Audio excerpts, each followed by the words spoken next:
인천경찰청 청장 한창훈 은 수도권 일대 오피스텔을 거점으로 성매매를 알선한 업소를 집중 점검하여 2개 업소를 운영하던 업주 1명을 구속하고 실장 3명, 성매매에 가담한 여성 67명, 성매수 남성 590명 등 총 660여 명을 검거하였다고 밝혔다. 경찰은 이번 사건으로 확인된 전체 범죄 수익은 약 40억 원, 업소 13억 원, 성매매 여성 27억 원에 달하는 것으로 파악했으며 이 중 약 12억 원 상당에 대해 기소 전 추징보전하여 범죄 수익을 환수 조치하였다. 이들은 2022년 10월부터 2025년 2월까지 수도권 소재 오피스텔 20여 곳을 임차해 성매매 장소로 사용하며 업주 실장 성매매 여성 등으로 역할을 나눠 활동하였고 성매매 알선 사이트에 광고를 게재한 뒤 이를 보고 연락한 남성들에게 성매매를 알선하는 방식으로 운영한 것으로 확인되었다. 특히 성매수 남성 590명 가운데 일부 17명 등 공직자 등으로 확인되어 해당 기관에 비위 사실을 통보하였으며 추석에 불응한 성매수 남성 10여 명에 대해서는 추가 수사를 진행 중이다. 사건의 요지는 2개 업소 운영 업주 1명, 구속 실장 3명, 성매매 여성 67명, 성매수 남성 590명 등 총 661명 입건 송치한 것으로 성매수 남성 10여 명은 기소 중지, 수배 등 추적 수사 중이다. 이번 사건을 보면 성매매 여성들은 대부분 20, 30대로 직업이 다양하고 성매수 남성들은 20, 60대로 사업, 전문직, 회사원, 자영업자, 공무원 등 직업이 다양하다.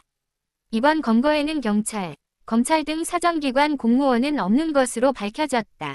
또한 업소 13억 원, 성매매 여성 27억 원 등 총 40억 원의 범죄 수익을 확인했고 이 중 업주 등의 범죄 수익 12억 원 상당은 기소 전 추징보전됐다.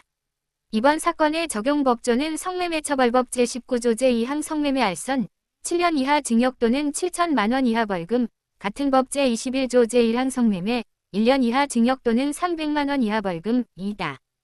해당 업소는 수사기관의 단속을 피하기 위해 수시로 사무실을 옮기고 대포폰, 텔레그램, CCTV 등을 활용하여 경찰 수사를 따돌리는 방법으로 수년 동안 영업을 지속해왔으며 영업기간, 임차한 오피스텔의 수, 범죄 수익 규모, 입건된 인원 등으로 볼 때 전국적으로도 대규모 조직형 성매매 알선 업소에 해당하는 것으로 드러났다.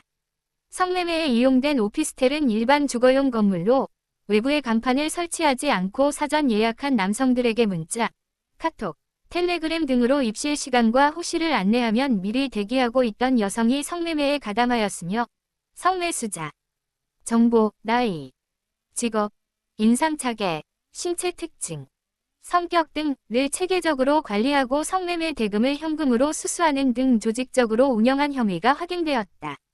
인천경찰청 관계자 범죄예방질서계 풍속수사팀은 최근까지도 전국적으로 오피스텔 성매매 사범이 성행하고 있어 근절시까지 엄정한 단속을 이어나갈 방침이라고 밝히면서 돈을 주고 성을 사고 파는 행위는 없주나 성매매 여성뿐만 아니라 성매수 남성들도 형사처벌 대상이 됨을 명심해야 한다 면서 주의를 당부했다.